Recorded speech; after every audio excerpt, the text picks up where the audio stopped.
بسم الله الرحمن الرحيم. السلام عليكم ورحمة الله وبركاته.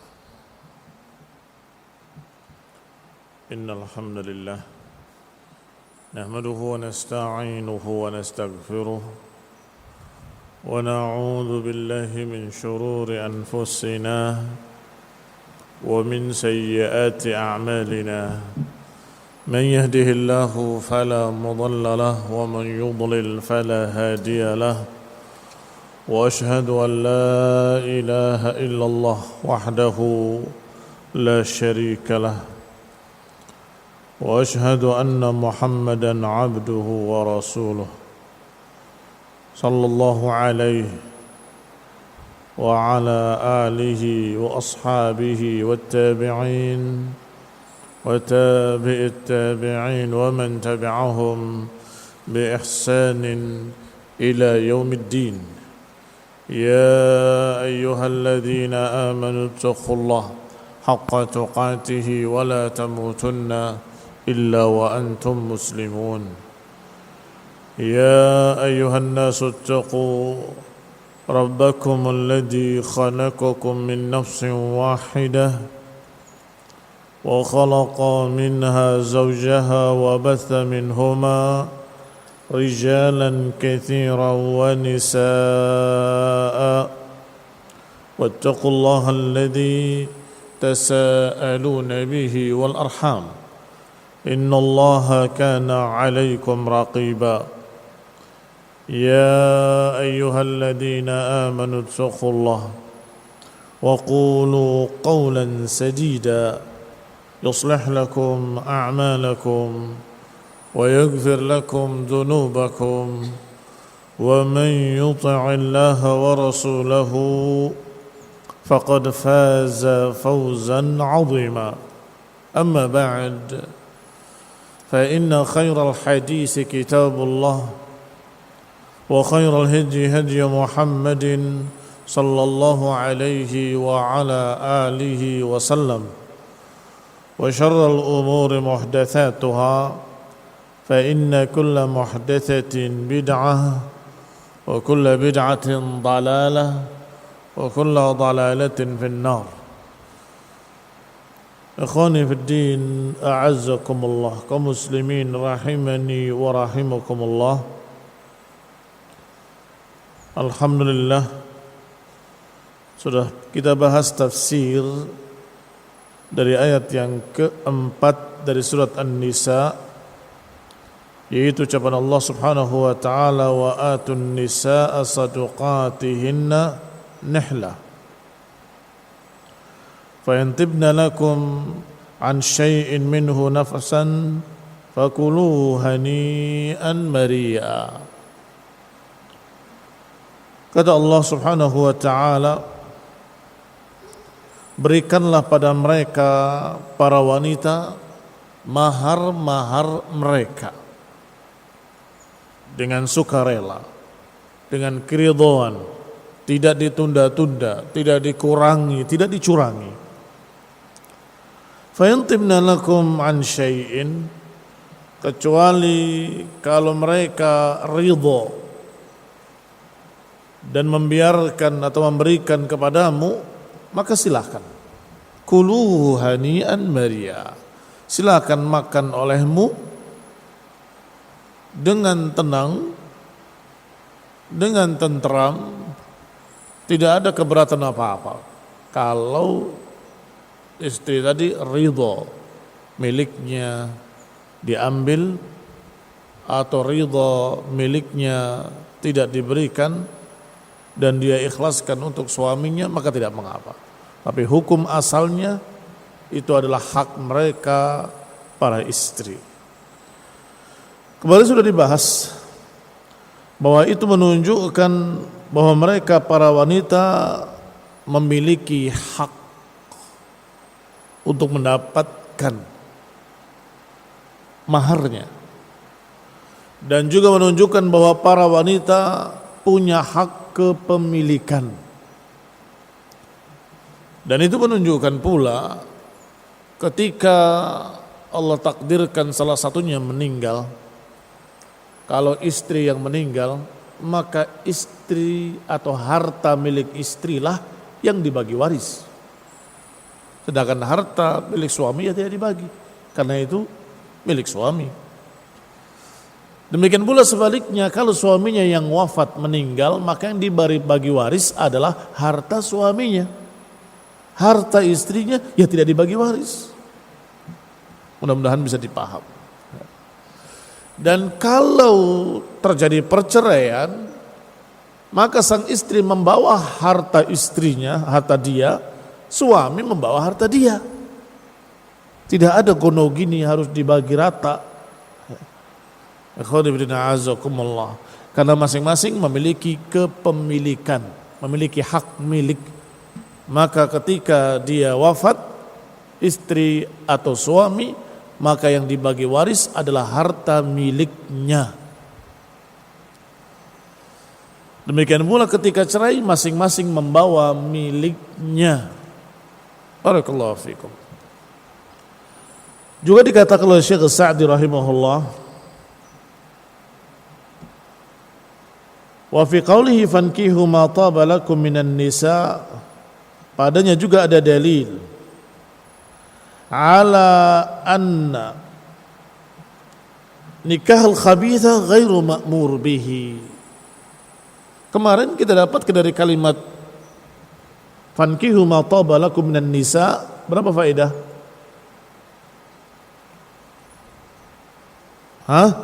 Naam.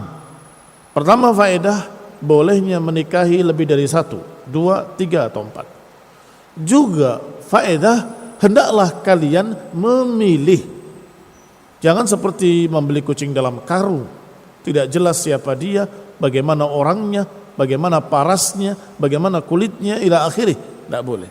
Harus memilih. Karena Allah katakan dengan kalimat fankihu ma taba lakum, apa yang baik menurut kalian. Berarti harus memilih.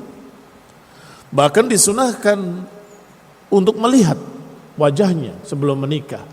Perintah dari Rasulullah SAW dengan menyatakan undur ilaiha, lihatlah padanya, karena itu akan menambah ketentraman, keharmonisan rumah tangga.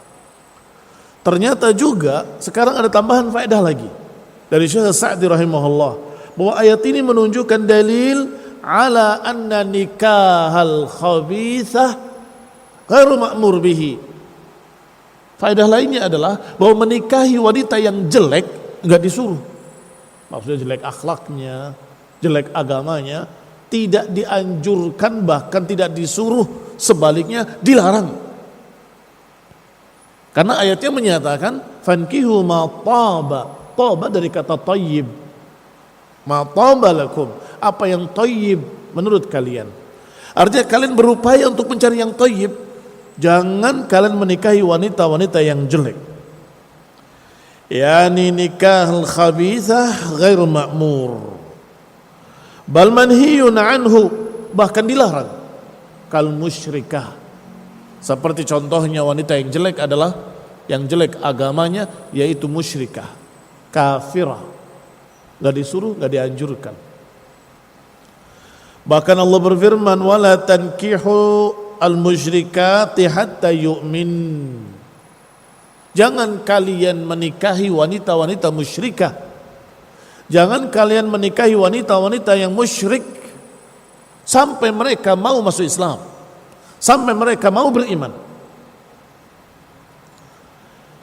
Demikian pula Allah Subhanahu wa taala berfirman tentang masalah yang jelek akhlaknya, yaitu zaniyah, wanita pelacur atau wanita yang naudzubillah memiliki pergaulan yang jelek, pezina. Maka disebutkan dalam ayat lainnya, wazaniyatu la yankihuha illa zaniyatan aw musyrik. Ila zanin aw musyrik. Wanita-wanita yang pezina, yang tukang berzina, tidak dinikahi kecuali oleh laki-laki yang pezina pula, atau oleh seorang kafir musyrik. Apa makna ayat ini? Maknanya orang yang beriman jangan menikahi wanita zaniyah, jangan menikahi wanita pelacur, Jangan menikahi wanita-wanita yang jelek akhlaknya. Na'udzubillah min dzalik. Berarti dicontohkan dua ayat oleh Syekh Sa'di yang menunjukkan bahwa menikahi wanita yang jelek tidak dianjurkan, tidak diperintahkan, bahkan dilarang. Dua contoh ini, satu contoh jelek akhlaknya, satu contoh jelek agamanya. Yang jelek agamanya kata Allah, wala tankihul musyrikat. Jangan kalian nikahi wanita-wanita kafir musyrikah sampai mereka mau beriman. Sedangkan yang jelek akhlaknya Allah katakan azaniyah la yankihuha illa zanin aw musyrik. Wanita yang zaniyah tidak dinikahi kecuali orang yang zani pula, kecuali orang yang pezina pula, atau seorang yang musyrik. Ikhwan ibn a'azakumullah, ini pelengkap apa yang kita bahas kemarin.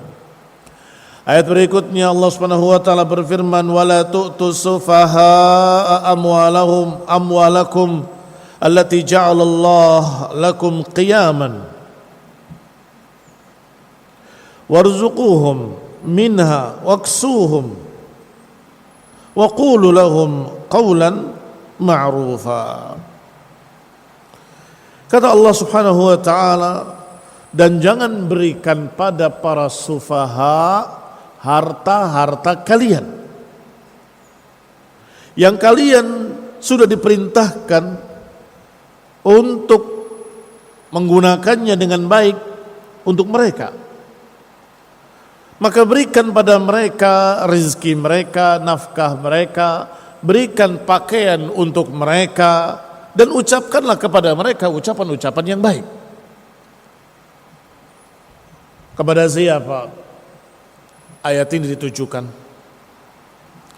Atau dalam bahasa Arab, siapa mukhatabnya yang diajak bicara? Siapa mukhatabnya?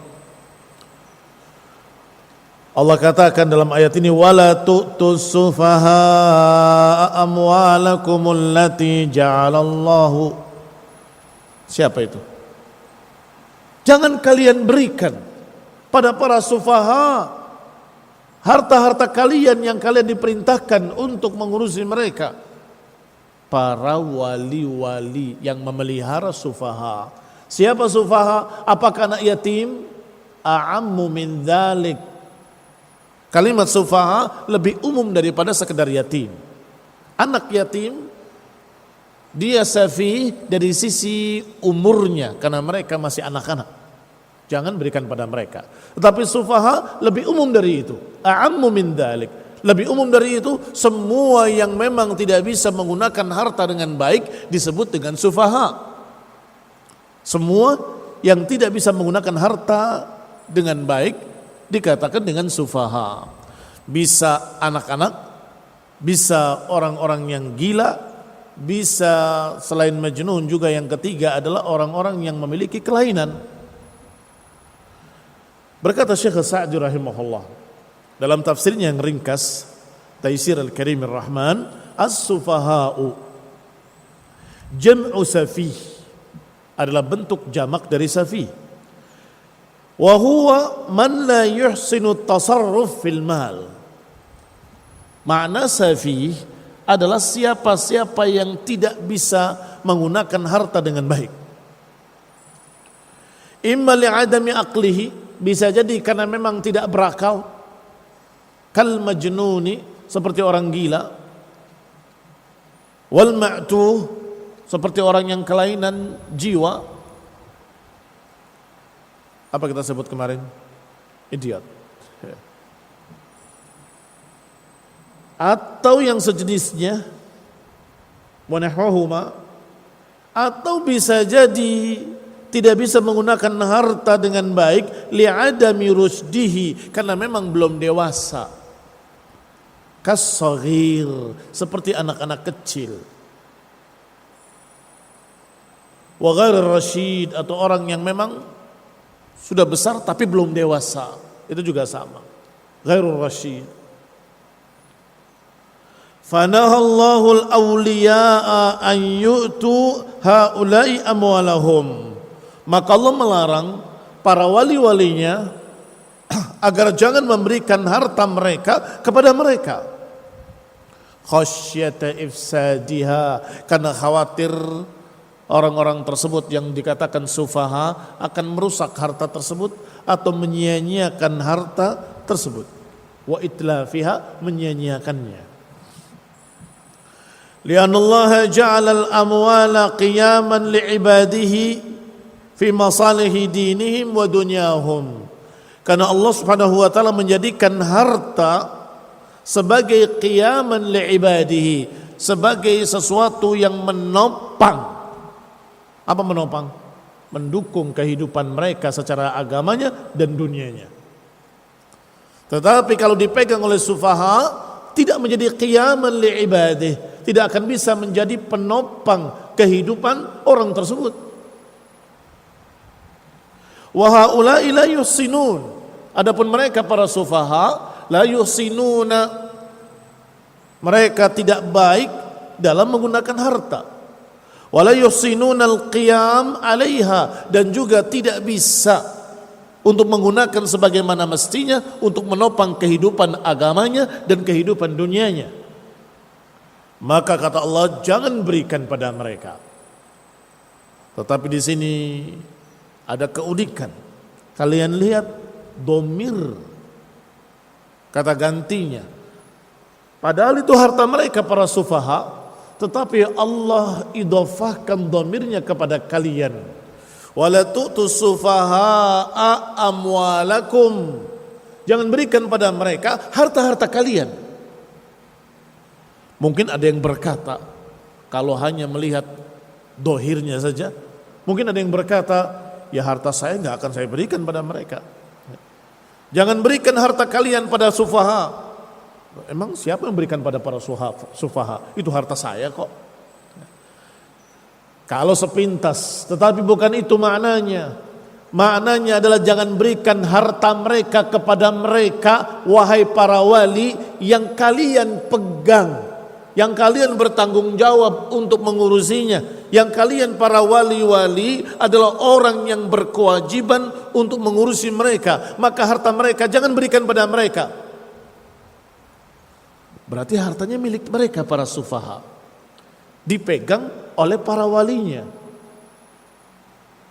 Hartanya milik mereka para sufaha, tapi dipegang oleh para walinya. Tetapi kata Allah, jangan berikan pada mereka, berikan saja makannya, minumnya, pakaiannya, dan segala macam kebutuhannya. Jangan berikan hartanya, karena mereka sufaha.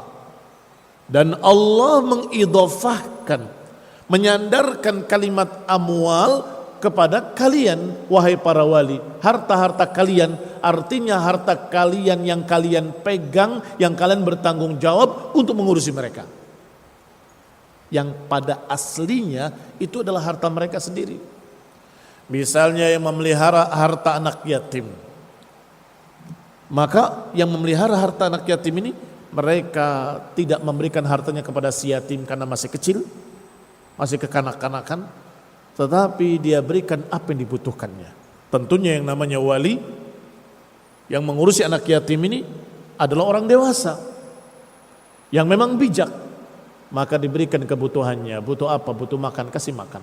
Butuh minum, kasih minum. Butuh pakaian, kasih pakaian. Butuh sekolah, berikan hartanya untuk sekolah, berikan bayarannya.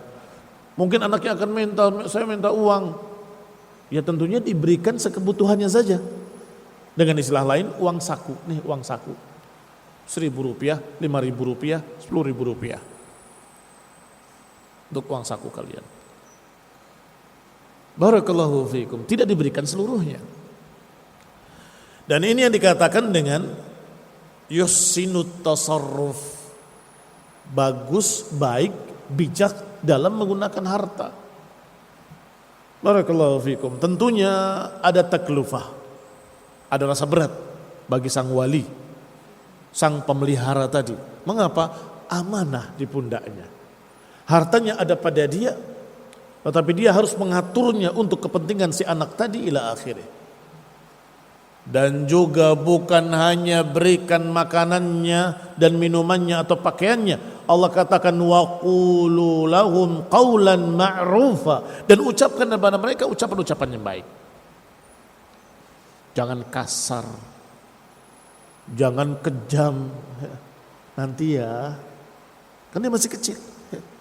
Dengan membelai rambutnya, dengan mengatakan ucapan yang baik, dengan panggilan misalnya kata-kata sayang. Nanti ya sayang, kalau udah besar saya berikan pada kamu semua. Kamu perlu apa sih? Saya butuh ini. Ya nanti saya berikan ya. Ini. Diberikan apa yang dibutuhkannya kalau memang wajar. Dia butuh penggaris, dia butuh tepak untuk pensilnya, dia butuh tas untuk sekolahnya, ya silahkan. Tapi untuk diberikan semuanya, jangan. Maka Allah katakan warzuquhum waksuhum. Berikan rezekinya pada mereka, maksudnya makan dan minumnya dan kebutuhan-kebutuhannya. Waksuhum, berikan pakaiannya. Wa qulu lahum qawlan ma'rufa, dan ucapkanlah ucapan-ucapan yang baik. Ikhwani fillah azakumullah. Maka disebutkan di sini oleh Syekh Sa'di rahimahullah, li'anna Allah ja'ala al-amwala qiyaman li'ibadihi fi masalihi dinihim wa dunyahum. Karena harta itu adalah penopang kehidupan para hamba secara hidupnya dan secara agamanya, atau secara dunianya, secara agamanya. Wa haula'i la yuhsinun, karena mereka para sufaha tadi tidak bisa, tidak mampu, maka jangan berikan pada mereka. Fa amara al-wali an la yu'tiyahum iyyaha, maka para wali diperintahkan agar jangan memberikan harta mereka kepada mereka. Bal yarzuquhum minha wa yaksuhum, bahkan yang disuruh adalah memberikan kebutuhan-kebutuhannya, makan minumnya dan juga pakaian-pakaiannya. Wa yabdul minha ma yata'allaq bidaruratihim wa hajatihim, dan menggunakan harta mereka untuk kebutuhan-kebutuhan mereka, hajat-hajat mereka atau kepentingan-kepentingan mereka, ad-diniyah wa dunyawiyah, apakah yang berkait dengan agama ataupun yang berkait dengan dunianya. Wa an yaqulu lahum qawlan ma'rufa, dan ucapkanlah ucapan-ucapan yang baik. Apa di antaranya ucapan yang baik? Bi an ya'iduhum, memberikan janji-janji pada mereka. Idza talabuha, kalau mereka menuntut, mana harta bapak saya? Ini biasanya anak-anak yang tanggung, kecil sekali, nggak akan menuntut. Sudah dewasa, sudah layak diberikan. Tetapi yang susah kalau tanggung, dia sudah mulai paham bahwa bapak saya punya warisan banyak, tetapi kedewasaan belum sampai.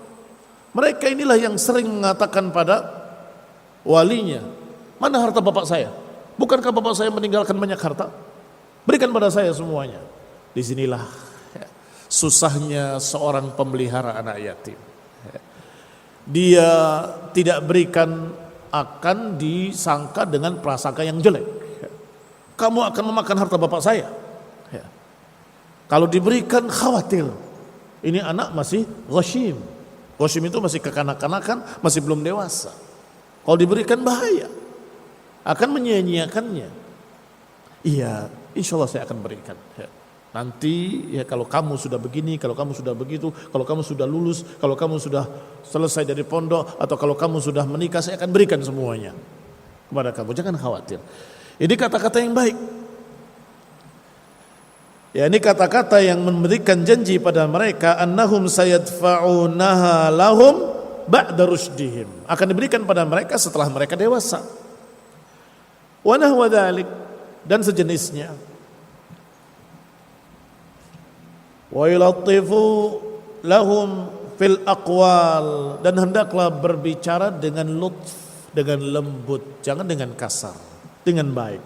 Itu qaulan ma'rufa. Jubran li khawatirihim, untuk menenteramkan jiwa-jiwa mereka.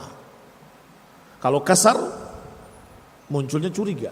Wah, saya sepertinya ditolimi, saya akan diperlakukan begini dan begitu. Itu bahaya. Untuk menenteramkan jiwanya, berikan kata-kata yang baik. Kami akan gunakan semua untuk kepentinganmu, insya Allah. Tidak akan saya makan uang itu, saya akan pergunakan untuk kamu semua. Kalau kamu sudah selesai sekolahnya, kalau kamu sudah dewasa, kalau kamu sudah begini, sudah begitu, saya akan berikan seluruhnya.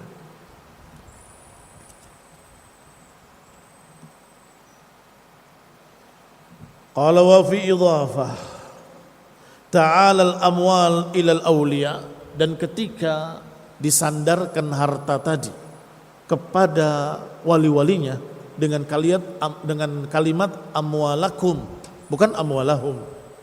Jangan berikan pada mereka harta kalian. Kata Syekh As-Sa'di, ini isyarat. Ada isyarat di sana. Ila annahu yajib alaihim an ya'malu fi amwali sufaha ma yaf'alunahu fi amwalihim min al-hifdhi wat tasarrufi wa adami at-ta'arrud lil akhtar. Ini isyarat dari Allah SWT. Jangan berikan pada mereka harta kalian.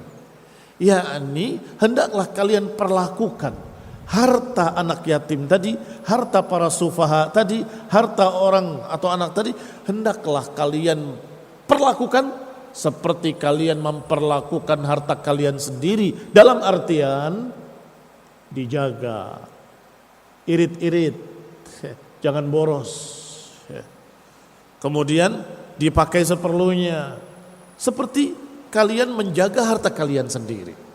Itu maknanya. Dan adamut ta'arrid lil akhtar, dan jangan dihadapkan pada perkara-perkara yang berbahaya, yakni yang membahayakan harta tersebut. Jangan dipakai untuk memasang undian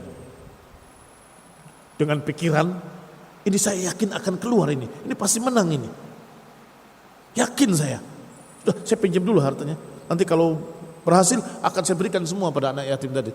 Itu khatarun azim, itu sangat bahaya besar. Perkara judi yang dilarang adalah suatu yang berbahaya. Demikian pula bisnis-bisnis yang mengandung spekulasi. Apa spekulasi kemarin? Maknanya yakni mengandung ketidakjelasan, atau dengan bahasa dalam hadis gharar. Nah, Rasulullah SAW an bai'il gharar. Nabi melarang jual beli yang mengandung gharar. Gharar itu adalah untung-untungan, spekulasinya tinggi sekali. Ini jangan. Sebagaimana kalian tidak berani menggunakan harta kalian untuk yang demikian, maka jangan kalian gunakan harta anak yatim atau harta para sufaha untuk perkara yang seperti itu. Kembali kepada kitab. Wa fil ayati dalilun ala anna nafaqatal majnuni was-saghiri was-safih fi malihim idza kana lahum malun liqaulihi ta'ala warzuquhum minha. Dalam ayat ini ada dalil, hendaklah seorang yang memelihara sufaha, wali-walinya para sufaha, memberikan nafkah. Nafkah itu kebutuhan hidup, biar umum sifatnya, bukan hanya makan saja, bukan hanya minum saja. Kebutuhan hidup bisa macam-macam. Maka berikan pada mereka nafkahnya. Apakah anak-anak yatim atau anak-anak kecil atau majnun, orang yang tidak berakal, atau safih dan lain-lainnya. Idza kana lahum mal, kalau mereka memiliki harta, warzuquhum fiha, maka berikan pada mereka kebutuhan mereka dan berikan pakaian mereka. Wa fihi dalil ala anna qaulal wali maqbulun fiha. Dan juga ada faedah lain, bahwa ucapan wali-wali yang memelihara mereka diterima ucapannya. Misalnya setelah beranjak dewasa, menuntut hartanya, nih hartanya hanya sekian. Loh, kemana? Bukankah seluruhnya ada sekian? Semuanya sudah digunakan untuk makan minummu, pakaianmu, sekolahmu dan seluruhnya. Diterima apa enggak diterima pengakuan ini? Diterima. Mengapa diterima? Karena memang tugas mereka memeliharanya, ya tugas mereka memberikan nafkah kebutuhan hidupnya selama sekian tahun. Masa mau minta utuh terus? Maka diterima. Barakallahu fikum. Disinilah beratnya tugas para aulia atau para pemelihara anak yatim yang kebetulan meninggalkan ayahnya, meninggalkan harta yang banyak. Karena dia diberi amanah yang berat. Kalau dia berkata habis, sudah dipakai semua untuk kehidupanmu, harus diterima. Ikhwan ibn a'azakumullah. Tetapi tentunya dikatakan di sini minan nafaqatil mumkinah. Kalau dia mengucapkan kalimat-kalimat alasan-alasan yang memungkinkan. Alasan memungkinkan itu alasan yang wajar. Kurang lebih kehidupan atau nafkah seorang anak dikali sekian tahun paling sekian. Masa sekian miliar habis? Mustahil, nggak mungkin. Nah, itu baru ada permasalahan. Tetapi kalau perkara itu wajar dan hitungannya wajar kurang lebih, maka diterima pengakuan para aulia tadi. Lianna Allah ja'alahu mu'tamanan, karena Allah jadikan orang tadi penerima amanah, maka ucapan orang yang amin diterima. Karena dia menerima amanah dan dia orang terpercaya, maka ucapannya diterima. Barakallahu fikum. Assalamualaikum taufiq wal afiyah wal hidayah wa rahmah. Subhanakallahumma bihamdik asyhadu an la ilaha illa anta astaghfiruka wa atubu ilaik. Wassalamu alaikum warahmatullahi wabarakatuh.